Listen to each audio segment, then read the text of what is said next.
मैं रंग शरबतों का, तू मीठे घाट का पानी। मुझे खुद में घोल दे तू, तेरी मेरी बात बन जानी। नमस्कार दोस्तों, मेरा नाम है नितिन और आप मुझे सुन रहे हैं यूट्यूब पर @नितिन शौर्या। और आज फिर से और एक अच्छा इंटरेस्टिंग सा topic, specially the fourth pillar of our life, social family relationship pillar, जो चौथा आयाम है हमारी ज़िंदगी का, the fourth leg of our chair, जो हमें एक स्टेबिलिटी देता है और हमें आगे बढ़ने के लिए बहुत ज़्यादा मजबूती प्रदान करता है। उसके बारे में और उसके एक बहुत महत्वपूर्ण आयाम पे बातें करेंगे। और टॉपिक है, हाँ, बहुत interesting. Does your life partner thinks you are a fool और यू आर ए डम पर्सन? क्या आपका लाइफ पार्टनर ये सोचता है कि आप ही थोड़े बेवकूफ़ हैं, थोड़े भोले हैं, ये कहें, ये दूसरों की बातों में बहुत जल्दी आ जाते हैं, या आपका बहुत आसानी से बेवकूफ़ बनाया जा सकता है? जी हाँ, आप सही समझे हैं। और अगर आप देखेंगे कि 90% लाइफ पार्टनर अपने अपने जो स्पाउस है उसके बारे में इस तरह का विचार रखते हैं, और अगर रखते भी नहीं तो बोलते ज़रूर हैं कि भाई साहब इनको तो कुछ भी समझा लो, इनका तो कोई भी बेवकूफ़ बना के चला जाता है। जी हाँ, आप देखेंगे 90% ये चीज़, ये एट्रीब्यूट अगर आप देखेंगे महिलाओं में ज़्यादा ये देखा गया है। हाँ, पुरुषों में भी है, पुरुष भी अधिकतर ये कटाक्ष कर देते हैं कि इसको कुछ समझ में नहीं आता, इसको तो मैं कितना ही समझा लूँ। पर अमूमन जनरली आप ये नेचर देखेंगे कि महिलाएं अपने पतियों के बारे में इस तरह का कमेंट बहुत करती हैं। अब मैं इसमें कुछ बायस नहीं हो रहा हूँ, मैं एक जो सोशल ऑब्जर्वेशन की बात कह रहा हूँ कि ये एक ऑब्जर्वेशन देखा गया है कि ऐसा माना जाता है और ऐसी ये प्रचलन में है। और जो सोशल ऑब्जर्वेशंस है, अगर हम चीज़ों को वहीं पे एड्रेस करेंगे तो उसके सॉल्यूशंस भी, या मैं कहूँ उसके अंदर जो खट्टी मीठी चीज़ें छुपी हुई है ना, वो तभी हमारी वहाँ से निकल के आएंगी और वहीं से हम उसको सॉल्व भी कर पाएंगे। तो अधिकतर जो गर्ल्स हैं वो इस तरह की बातें ज़्यादातर करती हैं। तो इसमें आप देखिए जो आपका सोशल पिलर, जो फैमिली पिलर है, उसमें जो मेजर कंपोनेंट है, अगर मदर फादर के बाद छोड़ दिया जाए, क्योंकि वो आपकी जो एडोलसेंट की पहली उम्र होती है जिसमें आपके कंट्रोल में बहुत ज़्यादा चीज़ें नहीं होती, स्पेशली जब आप तब मदर फादर कंट्रोल करते हैं। लेकिन एक जब आप एडल्टहुड में प्रवेश करते हैं और अब आपकी लंबी जर्नी, जो आप खुद डिसीजन लेंगे, जब आप एज फैमिली डिसीजन लेंगे, तो जो सबसे बड़ा, जो आपके साथ जो कदम से कदम मिला के चलेगी या चलेगा, वो बहुत ज़्यादा मायने रखता है, very important role in your life.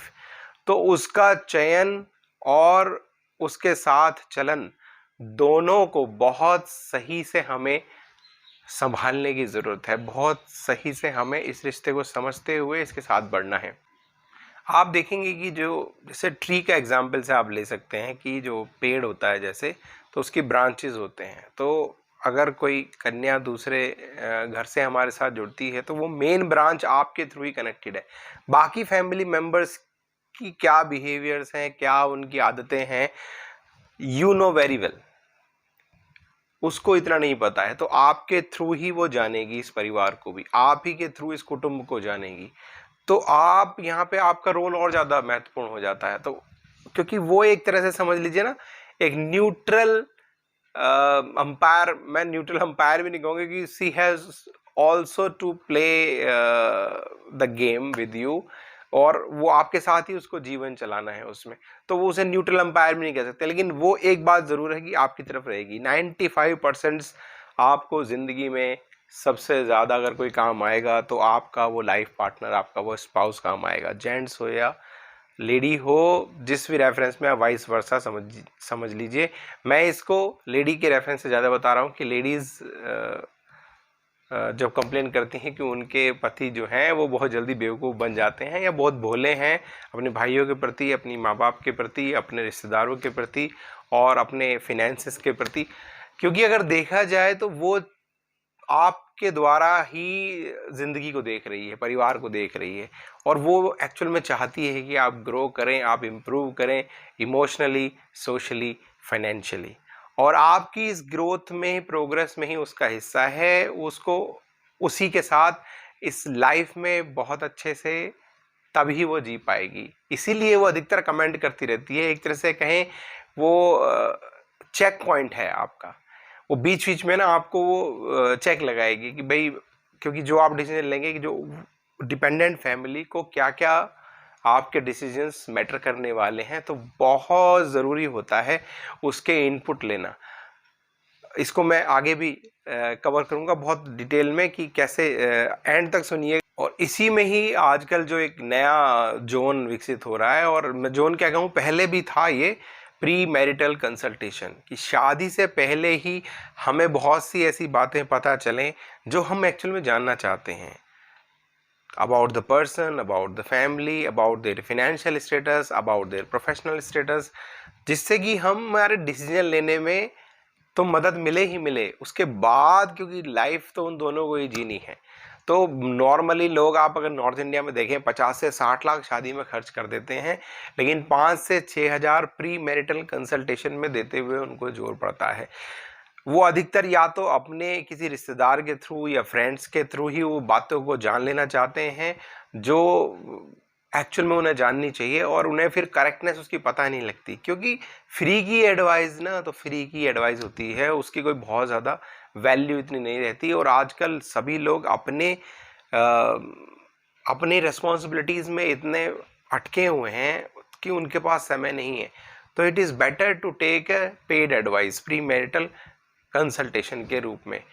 नहीं तो बाद में आप देख ही रहे हैं कि इंडिया में डिवोर्स के रेट, तलाक के रेट इतने ज़्यादा बढ़ रहे हैं। हालांकि ये सोशल टैबू है इंडिया में, बहुत ज़्यादा पसंद नहीं किया जा सकता, ना किया जाता है, लेकिन आप देखेंगे कि मजबूरीवश ये निर्णय लिए जा रहे हैं, परिवारों को भी लेने पड़ रहे हैं। उसके बाद एलुमनी, किड्स किसके बच्चे रहेंगे, मतलब पूरी लाइफ का कबाड़ा हो जाएगा अगर उसका सही से चुनाव ना किया।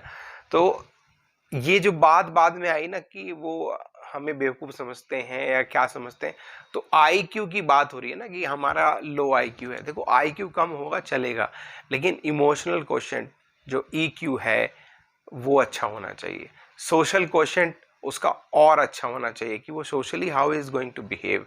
और फिजिकल क्वोशेंट भी, फिजिकली वो आपको पहले से पता लगे। तो प्री मैरिटल कंसल्टेशन में एक टीम बकायदा अपने रिसर्च करके और क्वेश्चनेयर तैयार करके आपको दे सकती है, जिससे कि आप बेहतर डिसीजन ले सकते हैं।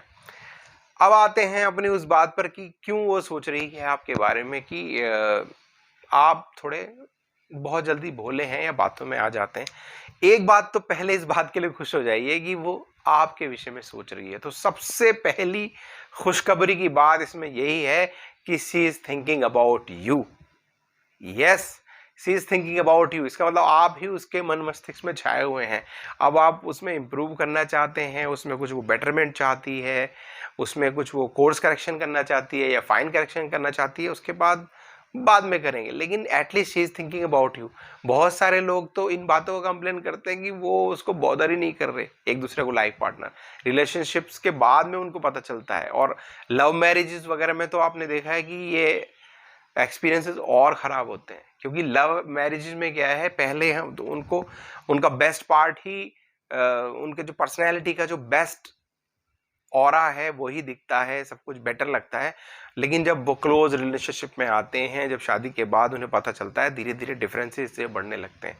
और एक बात ज़रूर है कि आपका लाइफ पार्टनर ही आपको सबसे क्लोज में जान पाएगा आपके माँ बाप के बाद। तो और एक एडल्सेंट होने के बाद तो आप देखें ना, उसी का ही रोल ज़्यादा है।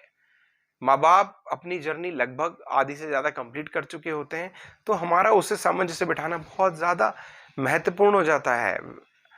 तो हमें उसको समझना होगा, हमें जानना होगा। तो अगर आप देखें, अगर वो आपके बारे में सोच रही है, अगर आपके बारे में इम्प्रूवमेंट के बारे में सोच रही है, तो बहुत पहली बात तो ये खुशखबरी है। कुछ छोटे मोटे मैं टिप्स आपको बता सकता हूँ। जैसे अधिकतर जेंट्स कंप्लेन करते हैं कि उनकी वाइफ बस हमेशा कुछ ना कुछ वो चाहती है, ये करो हमेशा, मतलब सम काइंड ऑफ वो कंप्लेन करते हैं नैगिंग काइंड की। कान हमारे जैसे कहते हैं ना कि फट गए हैं उनकी बातें सुनते सुनते। इसी में ही राज छुपा हुआ है कि सुनने की बात में। अधिकतर महिलाएं सिर्फ इतना चाहती हैं अपने हस्बैंड से, 90% से ज़्यादा, कि हस्बैंड उनकी बात सुन ले। मैं फिर से बोल रहा हूँ, इस बात को ध्यान से सुनिए कि हस्बैंड उनकी बात सुन ले। जेंट्स के अंदर एक अजीब सी टेंडेंसी होती है कि वो तुरंत उसको सॉल्यूशन देना चाहता है, ये बात है, ये काम कर ले। अरे आपसे वो सॉल्यूशन उसको नहीं चाहिए, सॉल्यूशन वो ढूंढ लेगी, बट क्या है, वो दिन भर अपने काम में लगी हुई है और वो अपने कुछ बातें आपसे जो उसके थॉट प्रोसेस में चल रहे हैं वो आपसे शेयर करना चाहती। तो अगर आपने उसकी बात सुन ली, और ये उसको लगना चाहिए कि यू आर जेन्युइनली लिसनिंग, समझ रहे मेरी बात, जेन्युइनली आप उसकी बात सुन रहे हो, जैसे ऐसे नहीं हाँ बोलो क्या है हाँ, then she will be off. तो आप उसकी बात सुन लीजिए, जैसे ही आप उसकी बात सुन लेंगे तो समझ लीजिए आपकी 50% प्रॉब्लम तो वहीं सोल्व हो गई, क्योंकि उसको सॉल्यूशन नहीं ढूंढना है, सॉल्यूशन तो वो ढूंढ ही लेगी। आप उसकी बात सुन लीजिए। और कुछ बातें जैसे कि आपको अगर हिंदू रीति से आपने विवाह किया है, और आप जानते हैं कि फेरों पे ना कुछ वचन दिए गए हैं, अधिकतर क्या पंडित जी ओम स्वाहा और प्रॉक्सी काइंड ऑफ हमारे यहाँ मंत्रोच्चारण हो जाते हैं और पता ही नहीं चलता कि हमने क्या आपस में एक दूसरे को प्रॉमिस दिए हैं। तो उसमें से कुछ मैं आपको बताता हूं, जैसे राय लेने की बात है, तो आपने प्रॉमिस किया है वहां पर जब फेरों के से पहले जब अनुष्ठान हो रहा था वो, कि यस मैं हर काम घर में जब करूंगा, कोई भी चीज़ लाऊंगा या कोई भी बड़े डिसीजन लिए जाएंगे तो मैं आपकी राय लूंगा उसमें। तो आपकी एडवाइस, उसकी एडवाइस आपको सीख करनी है। ये जेंट्स के लिए स्पेशली बता रहा हूँ, जैसे आप उसकी बात सुन रहे हैं ना, तो आपको एडवाइस भी लेनी है जब कोई बड़े डिसीजन लेने हैं। सेम वे जब आप कहीं किसी अपने सहेलियों में, ग्रुप में या सोशल गैदरिंग में बैठी हैं, तो मैं आपकी बेइज्जती नहीं करूंगा। अधिकतर आप देखते हैं ना, कॉमेडी के नाम पे ये महिलाओं के ऊपर जो जोक बनाए जाते हैं बहुत ज़्यादा, ये सुनने में तो आप लोगों को बहुत इंटरेस्टिंग या ऐसे लगेंगे कि यार बड़ा मजा आया, ऐसी बात हुई, लेकिन ये एक्चुअल में विमेन की उस रेस्पेक्ट को हिट करते हैं, जो हमें नहीं करना चाहिए, किसी को भी नहीं करना चाहिए। तो जब समाज में चार लोगों के बीच में वो बैठी हैं, तो उसको सम्मान से बात करें, उसका निरादर ना करें।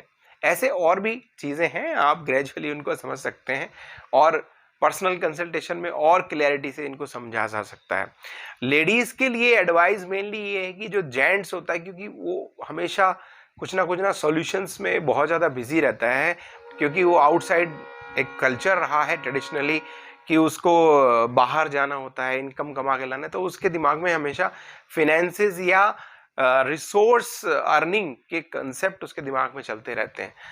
तो जैसे ही आप देखें कि भाई वो रिलैक्स है, देन अपनी बात पुश कीजिए, आप अपनी बात कहिए वहाँ पे, और सम्मान का भूखा है उसको कभी भी ये मत कहिए कि आप ये गलत डिसीजन ले रहे हैं।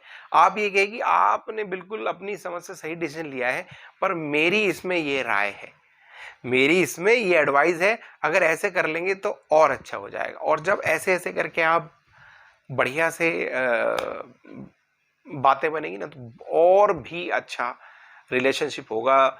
साथ में बैठिए, थोड़ा सा डिस्कशन कीजिए, चीज़ें और बहुत बेहतरीन से हो रंग लाएंगी, है ना, कि मैं रंग शरबतों का, तू मीठे घाट का पानी, मुझे खुद में घोल दे तू, तो मेरी बात हमारी बात बन जानी। तो कोई शरबत है तो कोई मीठे घाट का पानी, और जब मिलेगा ना तो उसकी लाइफ का अलग ही आनंद है। और आपस में बात जितनी ज़्यादा शेयर होंगी और पॉजिटिव नोट पे होंगी, एक दूसरे को समझते हुए होंगी, तो बहुत अच्छा है।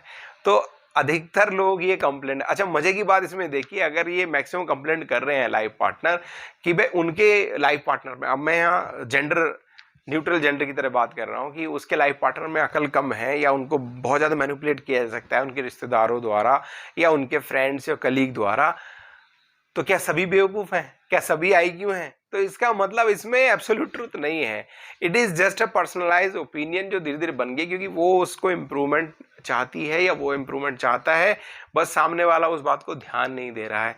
तो धीरे धीरे क्या है, वो ये एक सरकास्टिक रिमार्क्स की तरह होने लगता है कि भाई हमारे वाले तो हमारी सुनते ही नहीं, या इनको तो भाई साहब आप समझा दो बस कुछ भी। तो अगर ये भाई साहब इस बात पे कुछ समझाने के काबिल हुआ है या आपको कुछ समझ में आई हो बात, तो प्लीज़ लाइक करें, सब्सक्राइब करें और इस मिशन को आगे बढ़ाइए। 4th pillar social family health को बेटर से बेटर हम बनाएं। जय हिंद, जय भारत।